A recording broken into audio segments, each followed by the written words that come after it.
Agenda anggota DPRD Banjarmasin sehabis masa pemilu 2024 masih kosong, dikarenakan sebagian anggota masih mendapatkan tugas masing-masing untuk memantau hasil suaranya maupun partainya mulai di tingkat kelurahan hingga kecamatan. Bagian sekretariat pun juga masih menunggu arahan dari unsur pimpinan dewan.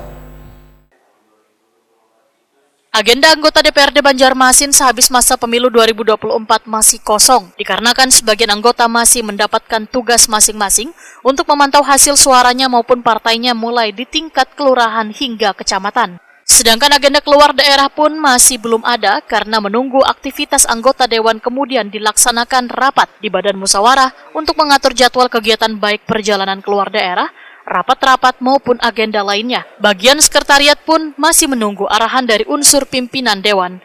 Demikian dipadahkan Sekretaris Dewan Banjarmasin Iwan Ristianto, wetakon di Prima TV jelang tengah hari Jumat 16 Februari 2024. Jadi mungkin minggu ini masih dalam minggu tenang untuk kegiatan di dewan.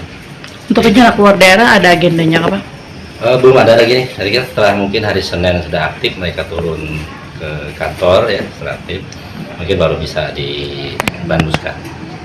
Oh, jadi dibamuskan ulang ke Pak berarti Pak? Dengan rapat pimpinan mungkin nanti ya. Nanti kita nunggu arahan juga dengan di pimpinan dewan teman selanjutnya. Iwan Ristianto memadahkan walaupun anggota Dewan Banjarmasin kadang melakukan kunjungan keluar daerah, namun ada sebagian anggota Dewan lain yang justru melakukan kunjungan yaitu ke Banjarmasin. Terbukti dalam beberapa hari ini, ujar Iwan Ristianto, bagian sekretariat menerima tamu dari luar daerah. Tamu kan tidak bisa kita batasi. Iya, maksudnya memang ada menerima tamu bagian masih ada. Dewan dari mana-mana aja Pak? Terakhir ini dari Mojokerto hari ini tadi, kemudian ada beberapa dari Surabaya kalau salah ada. Bagian anggota dewan nih Pak? Enggak, tapi anggota dewan, dari anggota dewan.